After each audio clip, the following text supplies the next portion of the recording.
All right, welcome to another edition of Rock Show Critique. And what we're going to be doing today is we're going to be ranking the Styx studio albums. And there's only one person that we bring in when we talk Styx. There's no other authority that I trust higher than Mr. Thom Jennings. This guy. Yeah, thanks, Joey. Love to be here. As people may or may not know, Styx was my very first concert, kind of my first favorite band, and they're I still love them. Still love every one of them, even the ones that aren't in there anymore, even the ones that aren't alive.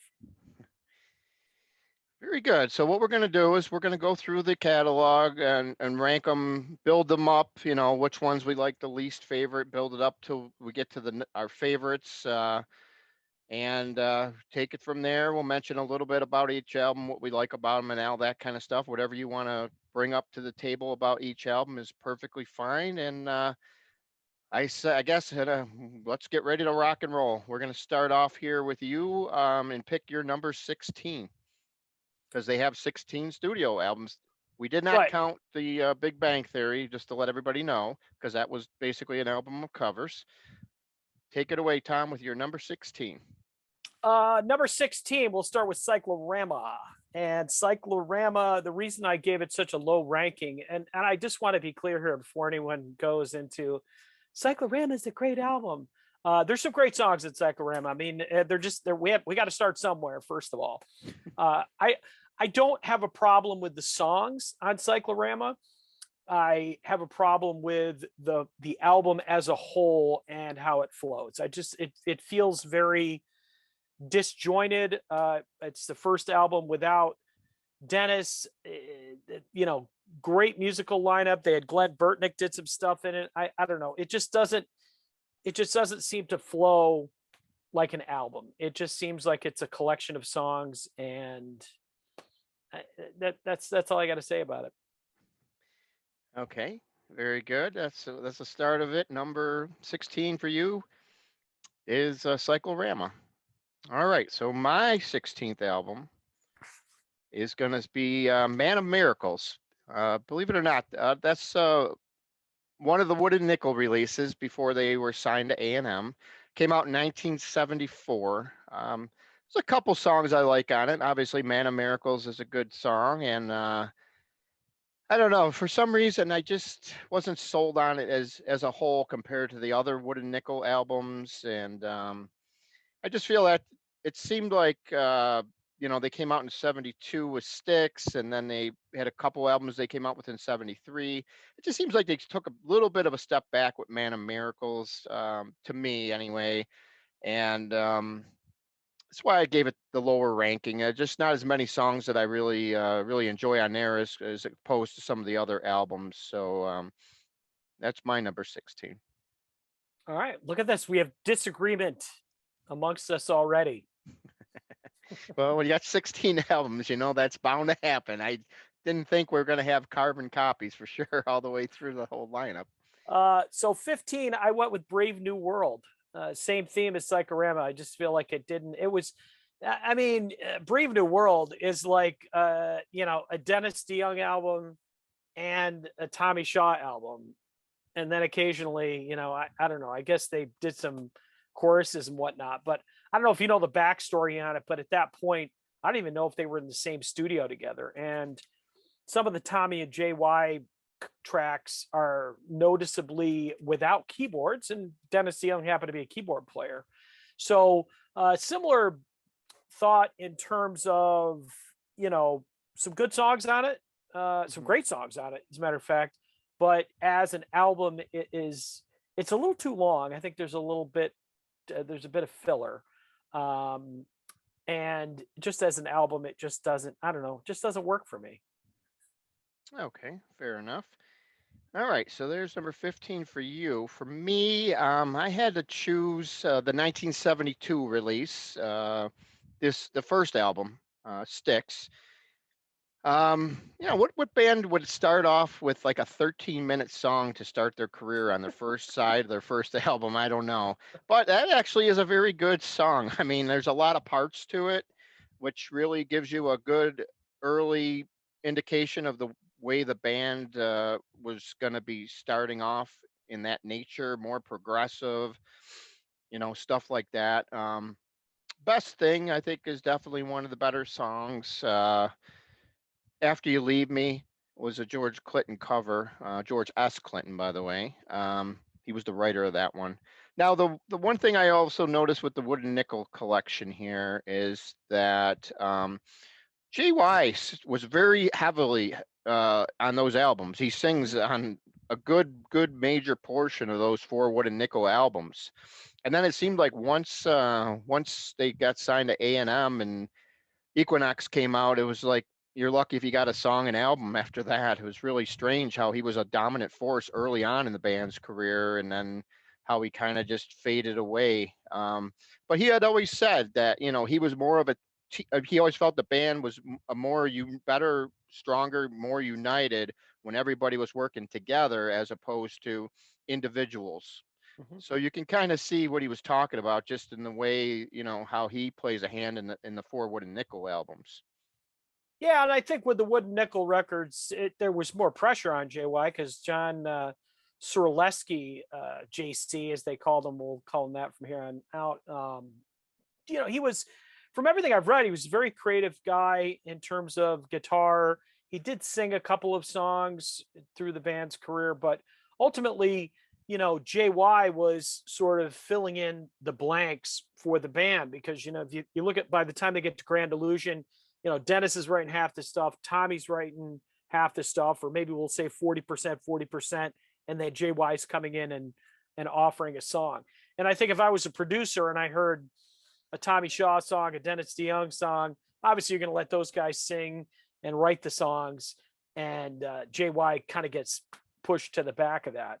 But I gotta say, the stuff that JY did on Wooden Nickel, there's some great songs, and even Hmm. I don't know, Midnight Ride is on Equinox. I mean, that to me is one of the best Styx songs of all time. I don't understand why they don't do that one live, but it was a different band, different five guys, and definitely a more kind of JY driven in terms of the overall sound too. It was a bit heavier band than they eventually became once Tommy came along.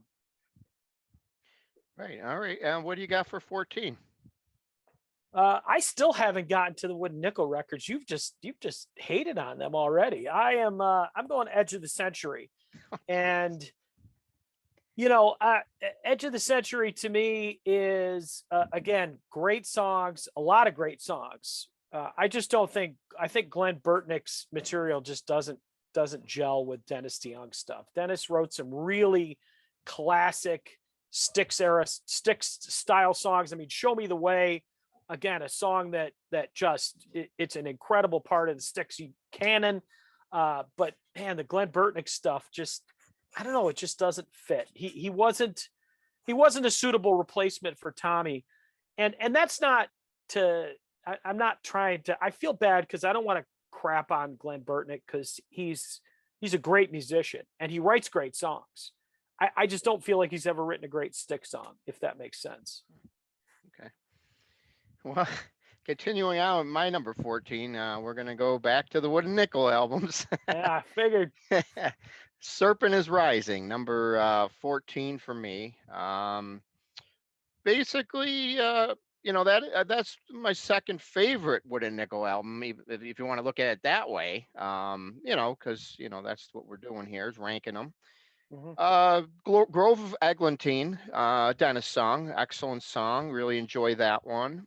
Um, and then actually probably the best JC song that he sings that I like, which would definitely call it a definitely one of those what do they call those novelty songs? Plexiglass Toilet. It's like a hidden Yeah. track that's on the album. That's probably JC at his finest right there. It's hard to believe, but yeah, that's my favorite JC song there. And then we also have a couple other good ones. Winner Take All, another Mhm. JY song, very good song there. But overall, yeah, just overall, I just felt it's just was decent, but it just wasn't. Just goes to show you how much I love the other Styx albums. If I'm picking these ones this low, that's all. Yep. Yeah, did you ever see that video of, I think it was Tommy and the current lineup singing Plexiglass Toilet backstage? I know they did it, I think, within the last couple of years. It was kind of funny. Yeah, yeah, it was cool. Yeah. An unknown gem. Well, I finally have gotten to the arrived to the Wooden Nickel albums, and my first one is indeed The Serpent is Rising, my lowest ranked Wooden Nickel record. Wow. Well, and again, it's not that I don't like the album. I do like the album. I love the cover. In Oh yeah, fact, phenomenal. we haven't really talked about like how they, pardon my language, but they bastardized all the Wooden Nickel covers in the reissues. The original 4 albums had very unique covers, and at some point, RCA or Wooden Nickel reissued all of them with this horrible artwork. And Serpent was like, I don't know, the original cover's just, it's very cool. It's very dated, but it's a very cool cover. It's a dark album. It feels kind of gothy, I like it. I do listen to it on occasion, but certainly of the Wooden Nickel releases, I think it was the least strong, I guess, would be the best way that I could put it. Fair enough. All right, so going down to number 13 for me was the album that kind of just started the disintegration of this band as we once knew. Kilroy Was Here. This album, fared very highly on the charts, but a lot of that was due to the 2 singles that reached pretty high, which was obviously Mr. Roboto and Don't Let It End. You're never gonna ever see Styx perform. They just started actually performing Roboto live a couple years back for the first time, without Dennis. But you're never going to see any of these other songs performed by him from this band. And that basically, other than those 2 songs I mentioned, not a lot on there that really stands out. Obviously, a lot of dissension during the recording of this process, and then the tour itself was a lot of stuff happened on the tour, which led to Dennis and Tommy basically going their separate ways, and the band kind of taking a hiatus, as we all know. Yeah, I'll get to my take on Yeah. Kilroy. I think it's overly maligned, and I don't think Kilroy's what broke up the band. I think it was. I think that's a bit of revisionist history. I tend to agree with Dennis's take on it. That really Styx, by the time they got to Kilroy, they were burned out. They just did too much in too short a period of time. They were getting on each other's nerves. Tommy really didn't have a lot to bring to the table. JY didn't have a lot to bring to the table. Dennis just kind of took over, but we'll get to that album later. Yeah. So my next choice, I don't even know what number we're at. 12. But we're at 12. We're at 12. Did I do Man of Miracles yet? No. So No. I'm now to Man of Miracles, and second one from the Wooden Nickel era. Again, I love the cover. I love the original cover of this particular album. I know you had put this one pretty low. I think it's your lowest. Yeah. But I like this album from a historical context because it's, it's interesting. I was listening to the Best of Styx, which is the compilation from the 4 Wooden Nickel records, right, and not any of the A&M stuff. And every album just really had some very strong cuts on it.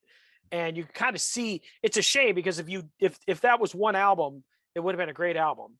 But, we had 4 albums in a short period of time. But I still feel like Man of Miracles is the one that's kind of beginning to, it was an important step in the band's evolution of their sound. It's the one that set the table for Equinox, which is an incredibly important album in Styx's career. Okay. Well, my number 12 is going to complete my Wooden Nickel collection here. We're going to go with Styx 2. Obviously, that was the second Styx album. Came out in the year of 1973. That was the year they actually also released the Serpent album. So what we got here is obviously this is the album that kind of really put them on the map only because of the fact Lady came from it, and obviously we know Lady was the song that broke the band. But You Need Love, another JY song that's highly underrated. Another great song. Earl of Roseland is another one that I really like on this album. And I'm Gonna Make You Feel It, another JY song that closes out the album. So I mean, this is definitely what I feel is the strongest Wooden Nickel album, only because there's a lot more on here that I actually like, as opposed to the other albums where it's a little bit more hit and miss for me. But a good album. If you look at all the albums I picked after it, you can honestly will see why I picked the other ones after it. So not to knock anything, but that's where I am at. Number 12 is Styx 2. All right, and I am at for number 12, The Mission. What do you mean And 11 now, right? Because you started off oh, number I'm at 11. 11. Yeah. It goes to 11. Isn't that Yes. Spinal Tap?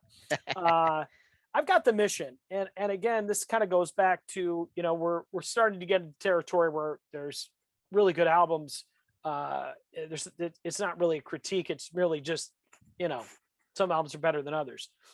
I like The Mission as an album.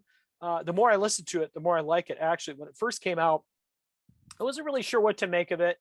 It was a concept album, and I know we've even kind of touched on the fact that Kilroy as a concept album kind of damaged Styx in a way. But yeah, the more I listen to it, the more I love it. I think there's some strong cuts, but it avoids all of the mistakes of Edge of the Century, Brave New World, and Cyclorama. It's the first album in decades, at least up to that point, that actually sounds like an album. Like all the songs are meant to be on the same record, as opposed to, I think a lot of times you hear a band late in their career, they put together an album. It could be stuff that's been kicking around for 15, 20 years, and it's just a hodgepodge of songs. This definitely the material sounded fresh. The band, even live, I think this material came off really well.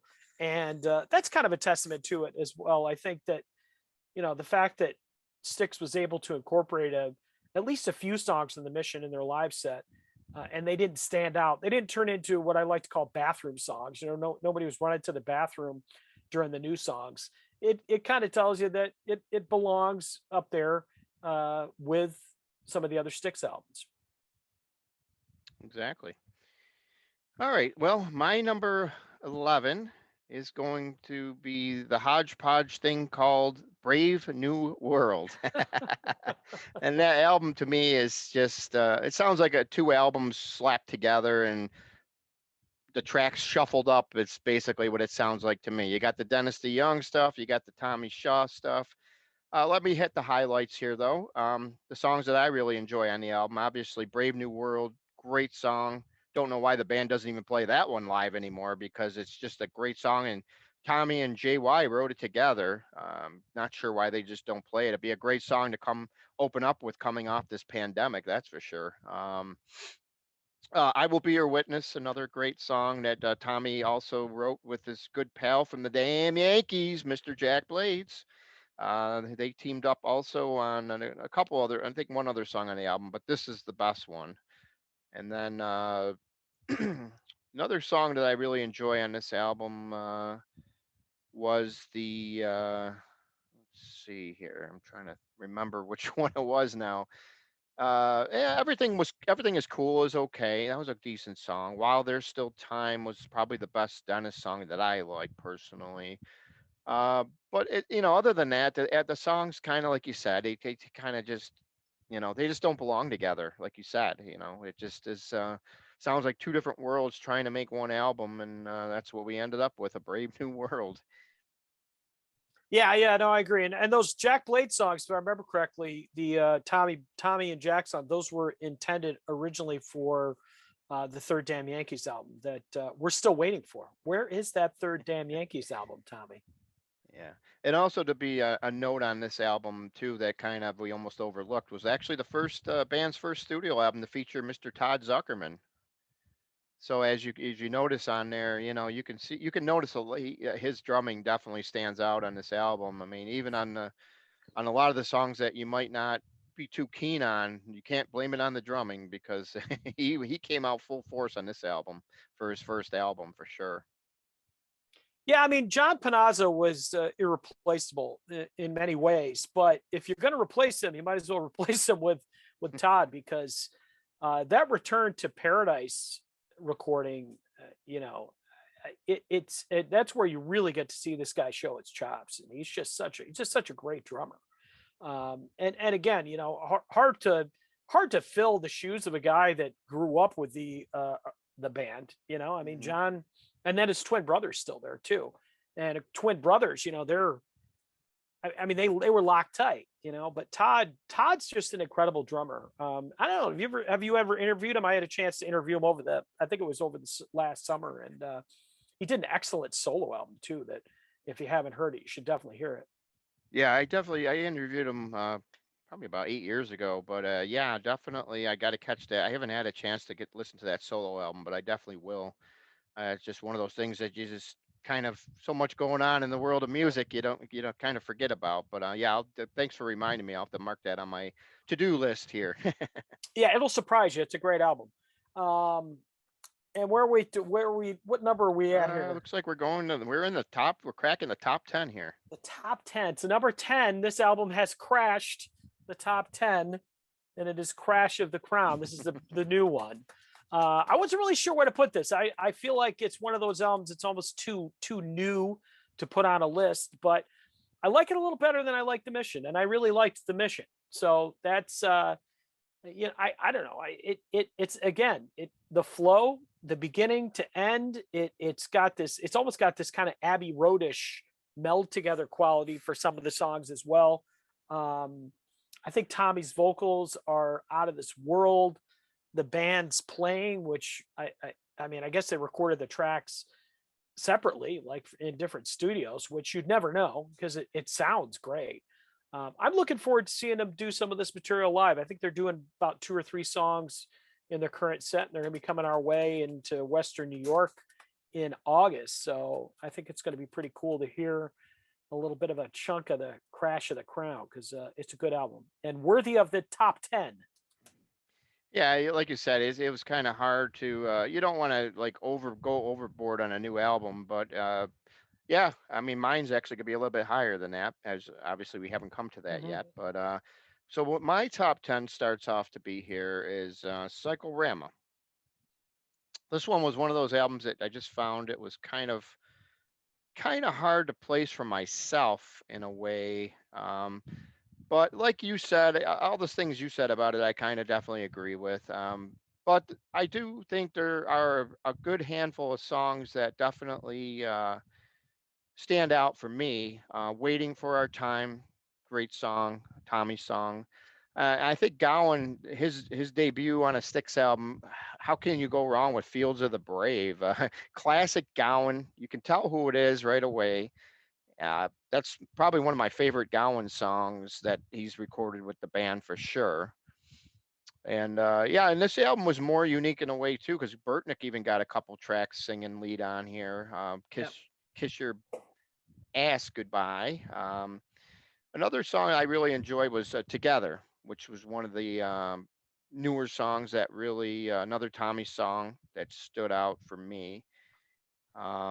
But other than that, you got Billy Bob Thornton doing a lead vocal on a song. Was that, put that on as a bonus track maybe and not kill the album? I think that's part of the problem here with Uh, this album. I like Billy Bob Thornton. I don't like him singing a song on a Styx album, though. You know what I'm saying? yeah, I guess I forget about Billy Bob's debut as a Styx singer, but he's a bad Santa and he's a bad Stixer. So All right, so my next one is numero 9, and it is, and I'll let you see if you can look into the future and gaze and see if you know what it is. The debut of Mr. Shaw. It is Crystal Ball. Yes, indeed. Um, I'll tell you why I dinged this album and knocked it down. It's too short. It's not very long. I think the whole playing time comes in at about 32 minutes. And Crystal Ball is such an incredibly strong track. It kind of goes back to the same issue I have with Edge of the Century. So now Edge of the Century, you got Show Me the Way, which is such an outstanding track.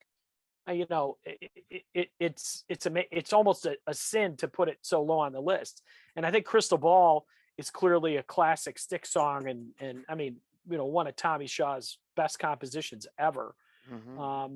But the rest of the album is not really all that memorable. I mean, Mademoiselle is kind of catchy, and you know, but it's short. Dennis really doesn't bring anything strong to the table. You know, you could sort of there's a part of me that feels like they missed the opportunity to follow up Equinox, because it was a huge left turn for them to go from Equinox to Crystal Ball. Yeah, definitely agree with that statement for sure. Okay, so number 9, we're gonna go to the last album that does not feature Mr. Tommy Shaw.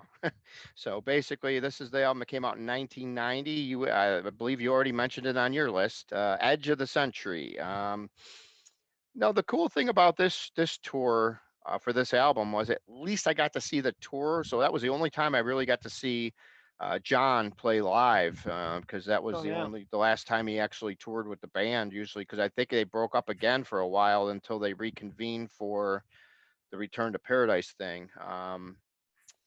So you know, this album obviously had a strong song called "Show Me the Way," which you know definitely made its dent in the charts and probably carried a lot of the sales for this album, because if it wasn't for that song, this album probably would be hiding with the Wooden Nickel songs. My album's probably right now. But Yeah.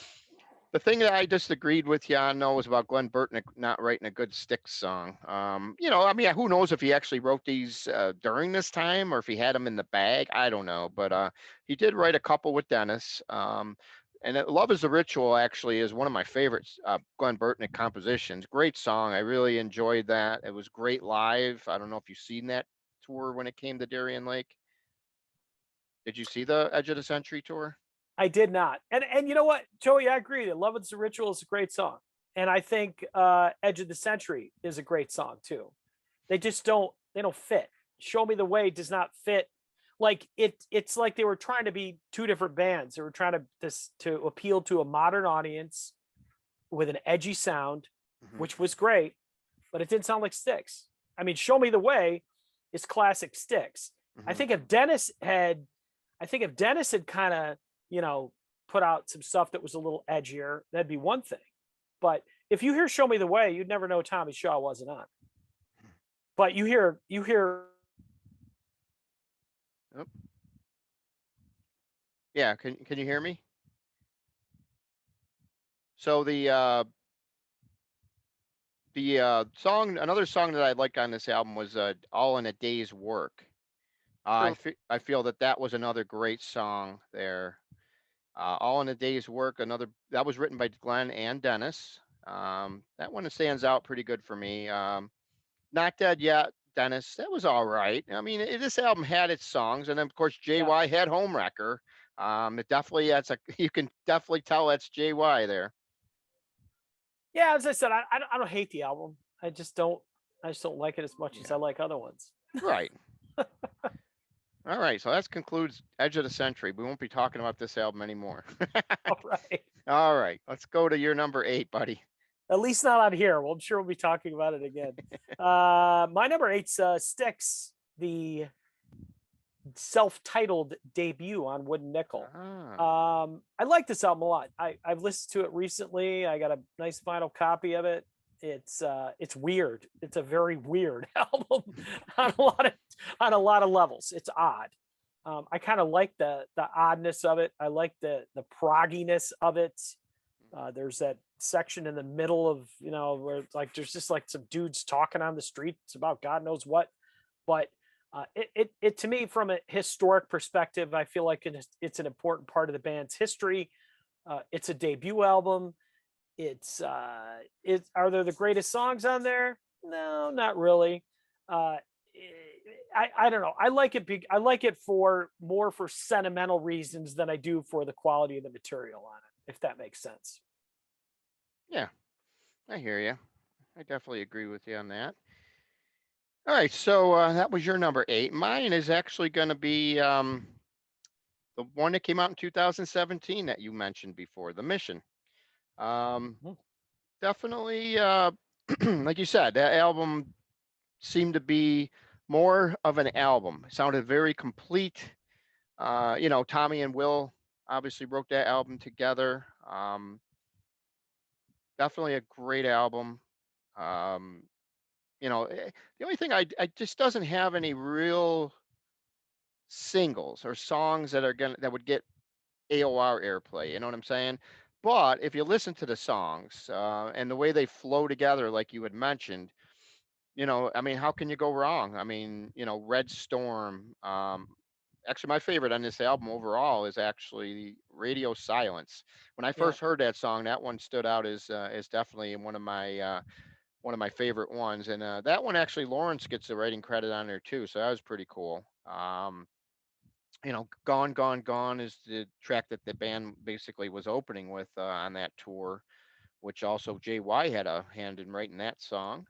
Um, but yeah, definitely stronger than all the other albums that I have mentioned to this point. I like the way it flows together, and it definitely will be always playing this one more so than some of those other ones that I mentioned. Okay. All right, so let's go to your number 7. Number 7, Domo Arigato, Mr. Joe Suto. Thank you very much, Styx, for putting out this album. Kilroy was here, the much maligned, the much hated, the album that they say broke up the band. I like this album. Again, I agree that I don't think Tommy definitely not Tommy's finest hour. He was kind of fizzling out. They say at the time he just was sort of burned out, checked out, whatever. Um, Nonetheless, this is the fabulous five, man. This is Chuck and John, Tommy, JY, Dennis. You put those five guys in a room, they're going to make some beautiful music. So definitely the weakest of that first initial A&M run, but an important album nonetheless. And I think it's one of those albums that when you go back and listen to it, you realize that it's a pretty good album. The biggest knock I have on Kilroy, and I think the reason it gets beat up as much as it does, is not because of the whole, cheesy story or whatever you want to call it at the beginning, which was all a reaction to the, backwards masking allegations on Paradise Theater, which I've played Paradise Theater backwards, that Snowblind section. It absolutely sounds like "Oh Satan, moves our voices," but it was Paradise Theater was just too good of an album to ever record a decent follow up.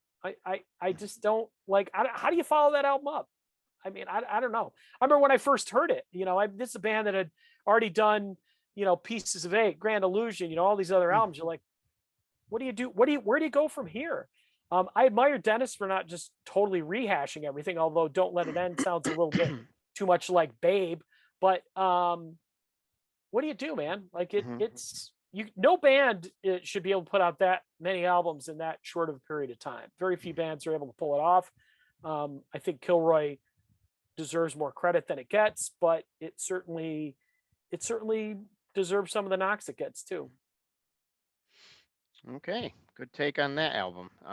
Number 7 for me is the brand new, just spanking new release here, Crash of the Crown.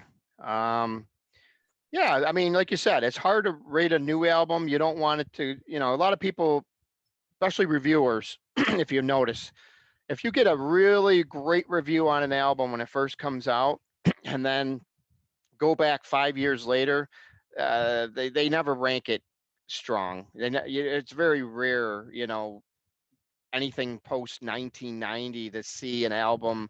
They'll talk really good about it when it comes out, and then as soon as time passes and the band decides not to play any songs off the album and they don't push it no more, you just see the album start going to the wayside, and that's usually what happens to a lot of these albums. And then the true fans obviously will still listen, but for Crash of the Crown, yeah, I mean, after the first couple listens, I was really hooked on it.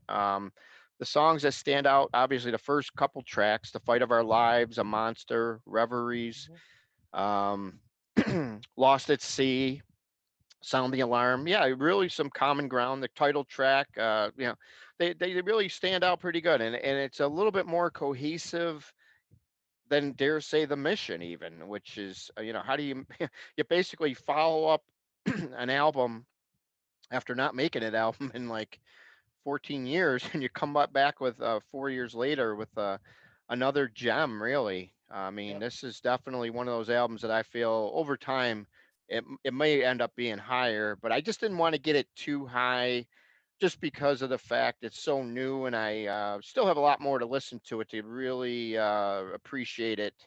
And I know I will. This is one of those albums that I definitely feel I will always appreciate, just because I really enjoy it already. Yeah. No, I agree. A good take on that one for sure. All right. So now my final wooden nickel album to make the list, much higher than any of yours, I might add, Mr. Suto. Styx 2. Uh Okay. it's for the same reason I put Styx 1 up as high as I did. I think it's an important part of the band's evolution. I think it's really where Dennis Dennis is starting to kind of show his ability as a songwriter. But there's other tracks on the album that you mentioned. I mean, it's overall it's a good album. Definitely better than Kilroy. I mean, Kilroy was kind of a band that was very polished and kind of burned out, whereas I think Styx 2, you're starting to see a band early in its career that's beginning to find itself musically. And Styx 2 is really the first album that actually sounds like a Styx album in my mind. Well, we both picked that as the best of the wooden nickels, so we agree on Yeah. something there. Yeah. Okay. All right. So number six for you is that one. Is number six for me is the beginning of the Shaw Dynasty, if you want to call it that. Crystal Ball. Obviously, I had a friend that used to say, "I hate that song." I go, "How the heck can you hate Crystal Ball? That's like, in my opinion, that's the best. That's Tommy Shaw's best song he ever wrote." Now, the studio version, I feel the live version is a lot stronger, but the studio version is where it all began. And that album for me, Mademoiselle, you mentioned how good that song was. That was definitely a highlight of the album. Going back to the other songs that I feel that really stand out on the album. Like I said, there's not a lot. There's only 7 songs on the album.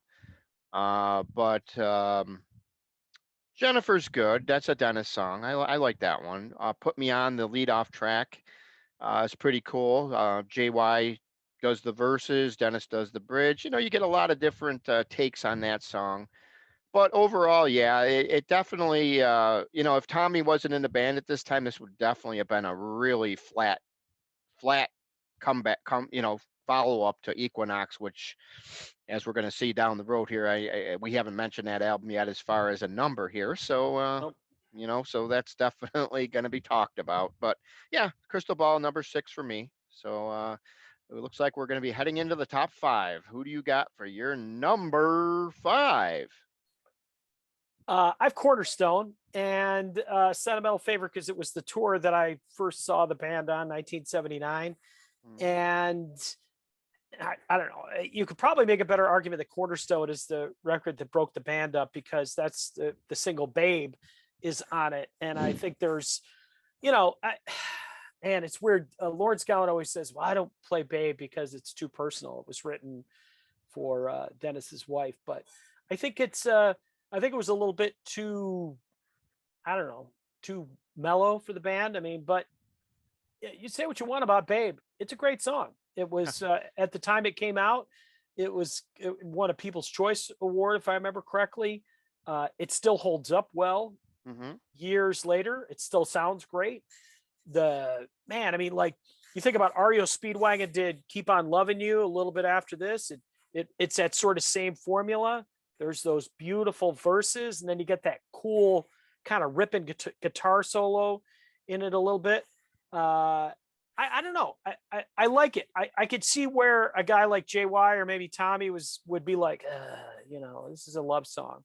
But hey, man, don't knock it. It made you a lot of money. Now, that being said, Borrowed Time is a heck of a song. I wish they'd still play that live. And Boat on the River, that's on this Yep. album, correct? Mm-hmm. I mean, Tommy's song, Lights. I think I like Lights more than I like Crystal Ball in terms of a song that Tommy did with Styx. His vocal performance on that is outstanding. And Boat on the River, same thing. I mean, those are two great songs, and those songs still kind of pop up in the set list every now and then. But man, I'll tell you, Cornerstone is one of those weird albums too. It seems like I collect vinyl records, and it's the one Styx album that there's about 1 million copies in the parking bin. You don't see a lot of the other ones as often as you see Cornerstone, and I don't know why. It really, I can't think of a dud on the album. I mean, there's Yeah. Yeah. I hear you on that. Definitely. For sure. Cornerstone's definitely one of the greatest. That's one of those albums that went triple platinum. So, all right.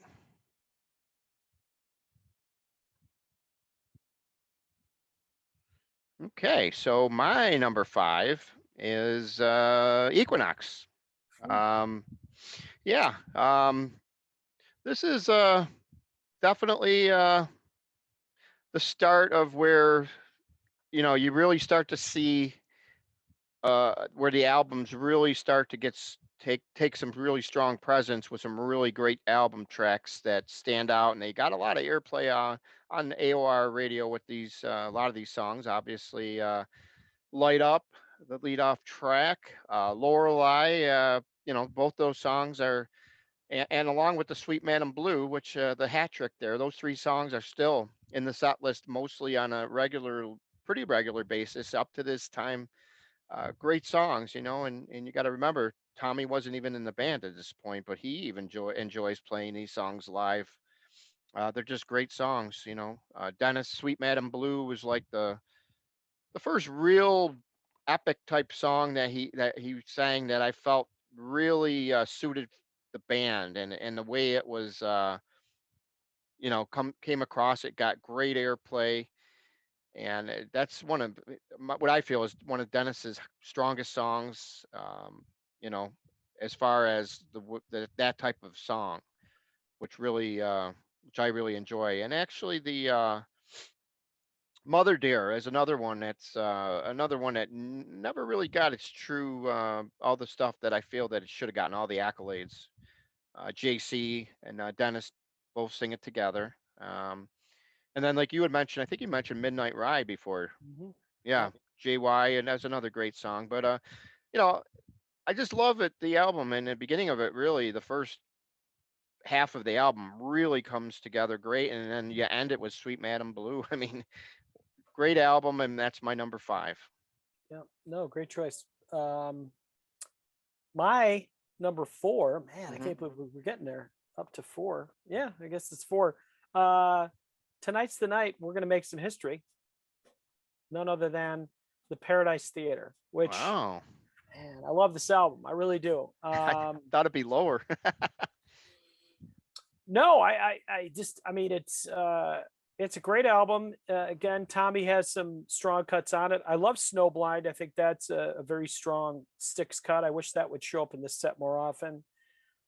Dennis's vocals on the album are probably the best that he's ever done on any album.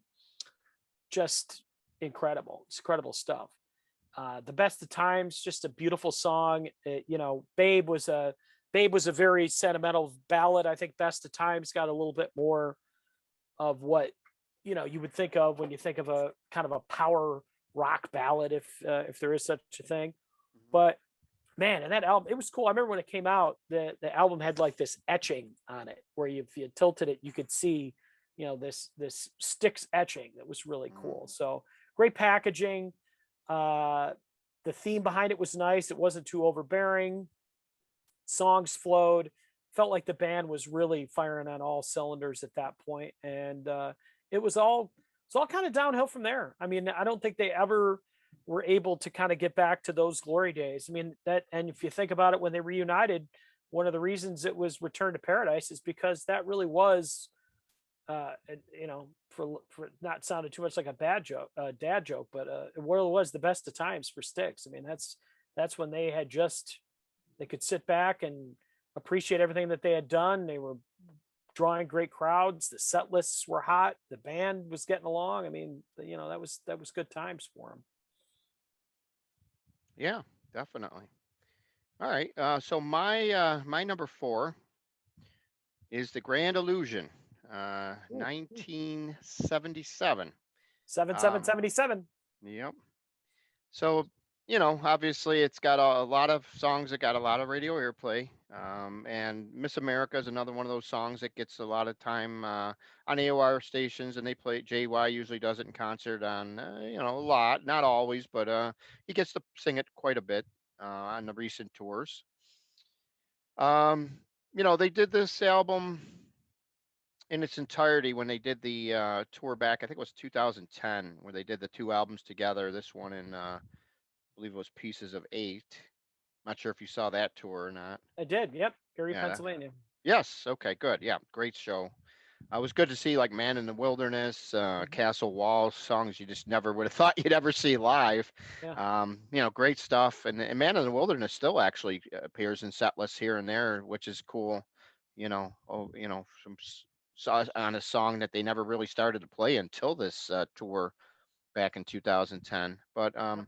yeah, definitely, you can't go wrong. Come Sail Away and all that good stuff. I figure you have a lot to say about this one since your ranking's lower, so I'm not going to go in too much into detail. I want to give you the chance to shine here. So, yep, that's number 4, Grand Illusion. All right. So my number 3 is not the Grand Illusion. It is, in fact, Equinox. Uh, much higher than your ranking, but I don't know. I kind of a lot of reasons that you said. I mean, Sweet Nana Blue is just such a classic Styx song. I just felt like it was really strong, and like I said, as a testament to just how great the material was on it. Even Tommy Shaw, after Dennis DeYoung left the band, was still performing a huge chunk of this album. And in fact, he was doing more stuff from Equinox than he was from many of the albums that he appeared on, which just goes to show you that Tommy understands and appreciates how important this was to the evolution of the band. Light Up, just a fun song. It's a great song live. I think we've seen them do that in recent years. And I mean, like I said, Sweet Nana Blue, Midnight Ride crushes it. It's just, I don't know, it's just a great album. I never tire of listening to this. I can only imagine if Tommy had done some contributions to it, if it would have been better. Because to me, it's weird to think that there could be a top 3 Styx album without Tommy in it. Just like I don't think there could be one without Dennis in it. You know what I mean? Hmm. Because the two of them were just so important to the evolution of the band. But indeed, I put Equinox up at a solid number 3. Wow. Okay. All right. Good reasoning. All right. So my number 3 is actually Cornerstone, Oh, which you is got yours oddly higher, huh? enough, yeah, finally got my Cornerstone in here. Um, yeah, I really like this album. This is one of those ones that I got later on in life. Let's put it that way. I mean, obviously, I knew the songs that were released as singles. I never did understand why the song "Why Me" was never, given a better. It was a single. It made number 26 on the charts, but they never play it in concert. I just love that song. Dennis, a great song. I'm glad they chose it as a single, or it would definitely really be obscure, more obscure than it is already.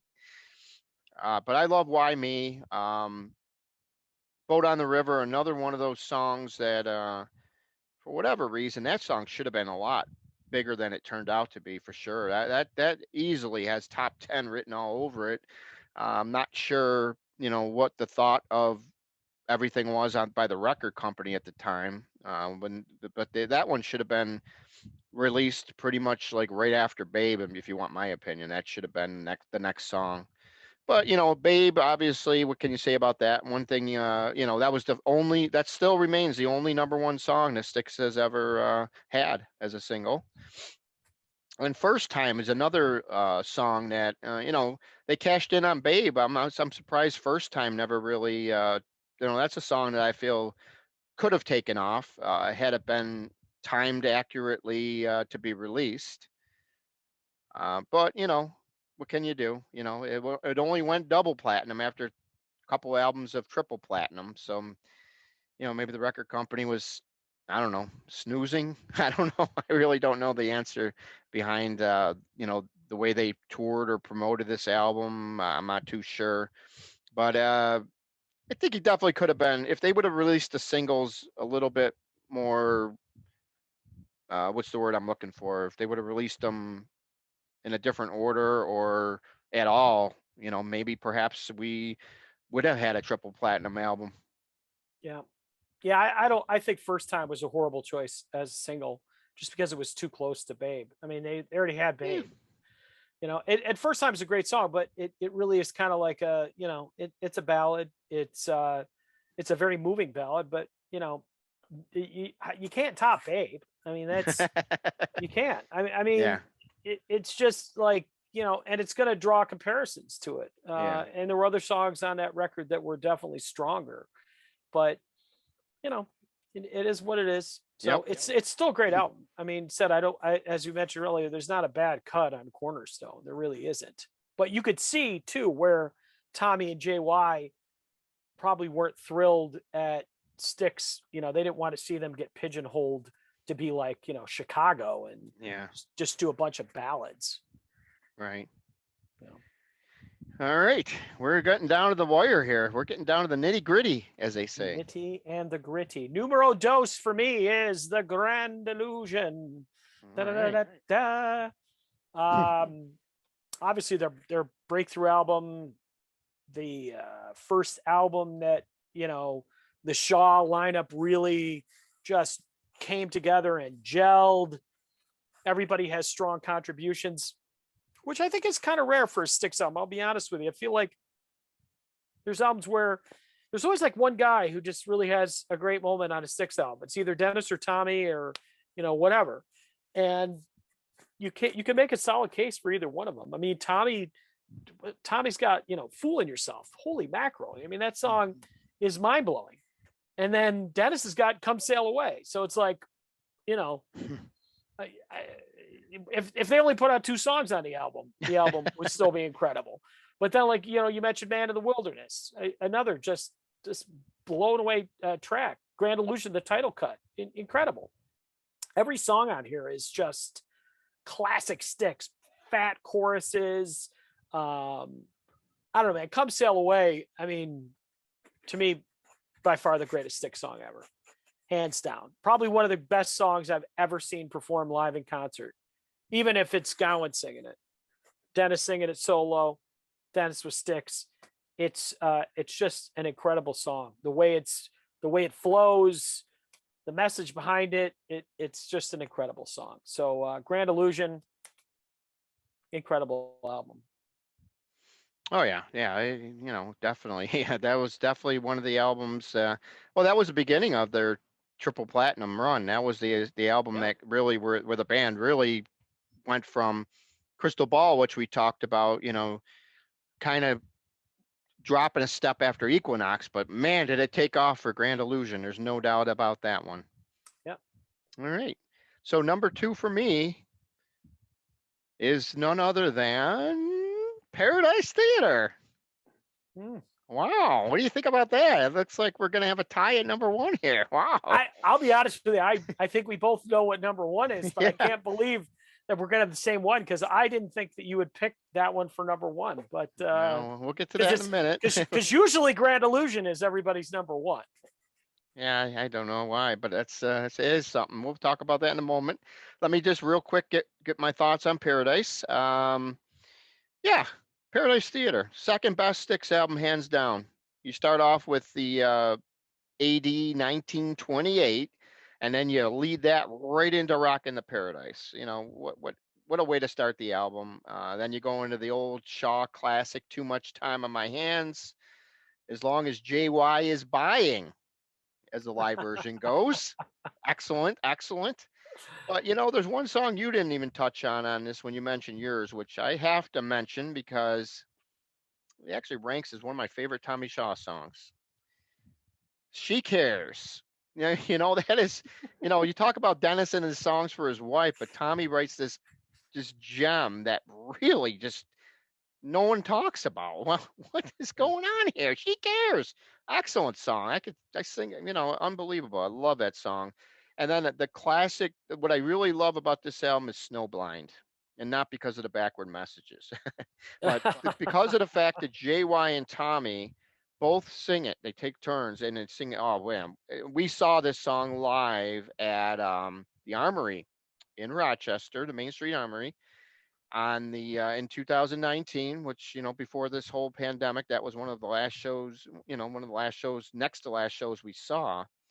And let me tell you that seeing that song live, I haven't really seen it live. I don't remember it too much, so that's one of the rare times I've seen that song live. But just like the studio version, it's that song stood out for me that night. Great song. Best of Times. Made number 3, but the band does not play it live anymore. So I don't know what they got against that song anymore.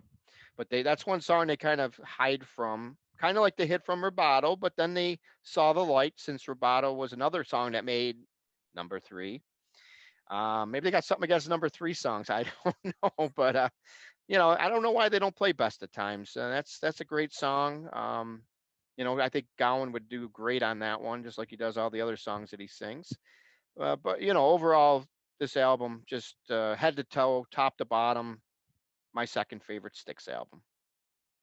Yeah, I think Roboto was performed not just because it was number 3, but because it was in some TV commercial not too long ago, which sort of introduced it to a newer generation. Best of Times, great song, but I mean, it was if you do Rock in the Paradise, you can kind of get that in your set and not necessarily have to worry about doing Best of Times. But yeah, I was lucky enough to catch a sound check during the Paradise Theater tour.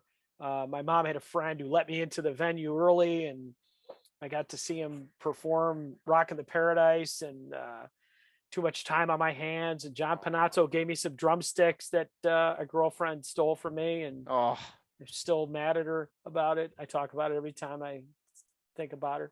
But it was incredible. They and Snowblind. I mean, just that tour, that first tour was incredible. Return to Paradise did a really good job of capturing a lot of the magic that was present during the Paradise Theater tour. But that was definitely, album or not, it was definitely their best live show, best live tour by far. All right, let's get it in here. Number 1. It's the same, man. It's a piece. Both of us got Pieces of 8, man. It's the search for the money, right? All right. Well, you start off, and then I'll chime in. I think Pieces of 8 is definitely Tommy's best album. I mean, Blue Collar Man, Renegade, very powerful songs. Pieces of 8, the title cut, and Queen of Spades. So there you go. Those 4 songs alone. I mean, kind of give you a sense. Great White Hope. I mean, I think Great White Hope is JY's best song. So you got JY's best song ever, in my opinion. You got 2 of Tommy's best songs.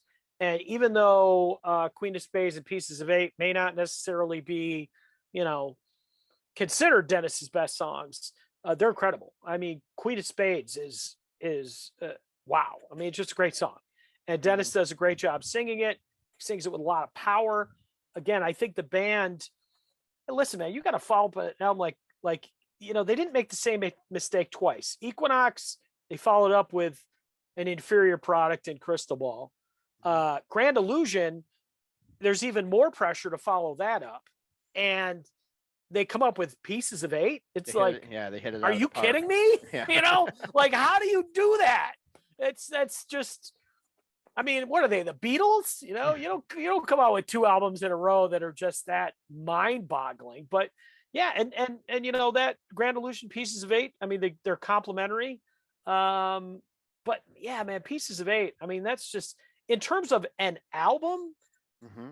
There's not a bad millisecond on that thing. It doesn't get old. It's just I love it. I remember the first time I heard it, I was just floored. And I don't think they'll ever do anything like it again, which is okay because they did it. They did it with Pieces of Eight. It's a classic. And if you don't own it out there and you're listening to us, go buy 2 copies of it. Because shame on you. Yeah. All right. Yeah. Two songs that you didn't really mention too much here, if you mentioned them at all. I was listening, but who knows? You could have snuck them in there. But that I really like two songs. I'm okay. A Oh yeah. great Dennis DeYoung song, phenomenal. I actually seen a Styx cover band once play that song, and they did a phenomenal job on that one. It would have been great to see Dennis in his solo band kick that one into gear.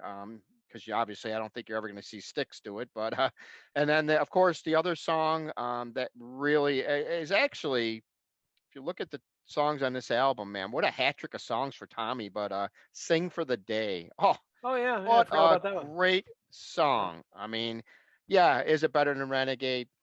Probably not. Is it better than Blue Collar Man? Because it'll run for its money, in my opinion. But to come up with those three songs, and then Dennis throws in, like you said, Pieces of Eight and Queen of Spades, Mm-hmm.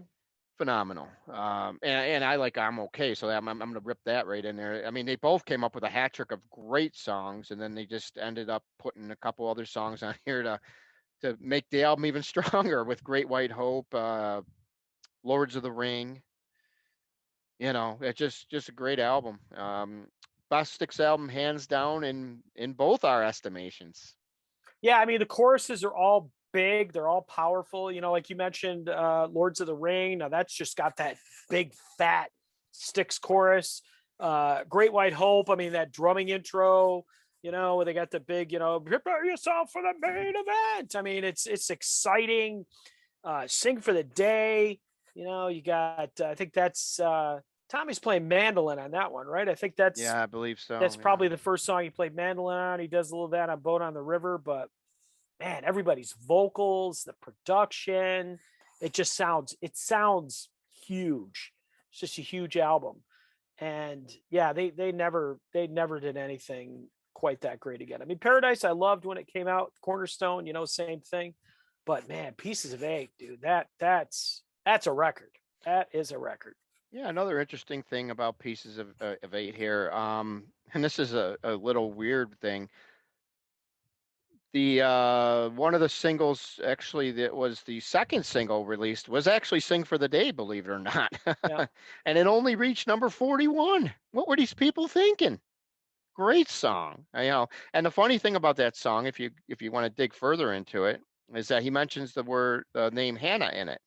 Yeah. And several years later, he actually named his newborn daughter Hannah, well after the fact. So Oh wow. pretty I didn't know interesting. that. Yeah, Yeah. pretty interesting how that song kind of stuck with him, I guess. And I remember when they first started playing it live, maybe about 15 years or so ago, they had never played it live, and then they started to, and it was just it's gone over pretty good. You still see that one being played here and there, and that's the one thing I like about Styx too, is like from tour to tour, they never keep the set list the same. They'll bring songs in, they'll bring songs out, and they'll mix in some Damn Yankees songs. They'll mix in a Lawrence Gowan, Criminal Mind.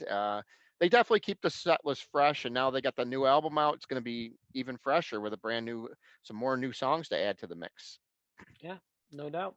No doubt. So All right. all right, man. Well, this was a lot of fun, and Yes. we didn't even touch on the solo albums. Obviously, I mean, JY had 3 of them, and City Slicker's my favorite of his, and Dennis's new album is my favorite. My favorite Tommy album is, I don't know, both the Damn Yankees albums, although they're not solo albums. I love those, and Well, Todd Zuckerman, as we said. So, yeah. in addition to just being a Styx fan, just listening to Styx stuff, you get all these other offshoots, Mm-hmm. and I hope we get to see Dennis performing live and doing some of his new stuff soon too. That would be great. And I'm gonna make a prediction, Joey. Okay.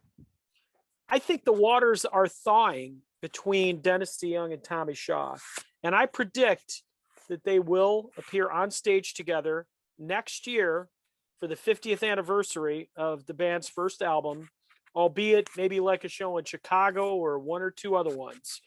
I say this because Tommy thanked the members of the previous members of Styx on his current album, and Dennis thanked Tommy on his album as well. And I think that they're signaling to each other that it's time for a détente. And I'd like to see them do the same thing that Foreigner did, which, keep Lawrence on stage, Ricky on stage. Come on out. Dennis has got to sing Come Sail Away. Sorry, Lawrence. Yeah. Who knows, man? Maybe throw in Babe. But that's pushing yeah, it, I don't maybe. know about that. But man, but that's what I think. I think that they'll do a handful of songs together, and they should, because you know what, these guys need to get Yeah, I mean, get they had past whatever it is, man. so much success for all those years. To end it on a sour note, you don't want to end it like that. Even if you don't really, you still got to respect what the guy had done, what they all both had brought to the band, all of them, even JY.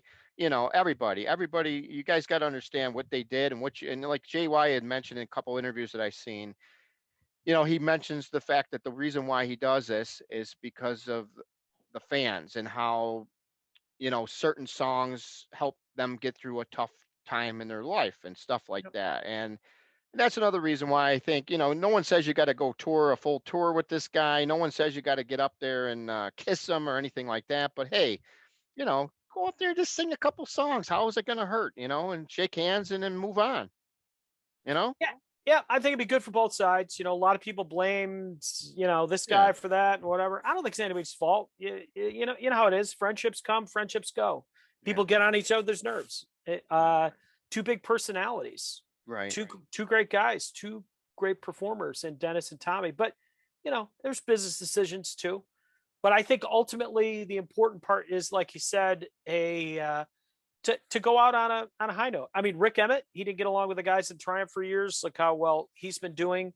Lou Gramm has made amends with Foreigner.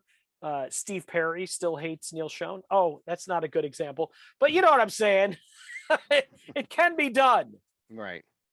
All right. Well, thank you for your time. We're going to let everybody go here. We don't want to keep this on here, but folks, stay tuned for perhaps down the road a solo albums discussion with this members from Styx. You kind of, we'll leave that with a little thought and a little taste in their mouth for a future episode. Okay. Or we could pick another band like Rush or Triumph. Oh, yeah. Well, I mean, I could definitely do the Triumph catalog. I think you could probably do Triumph as well. So. Definitely. All right, buddy. Well, you take care. Glad to discuss Styx with you. Thank you, as always, Joey. With you, it's always the best of times.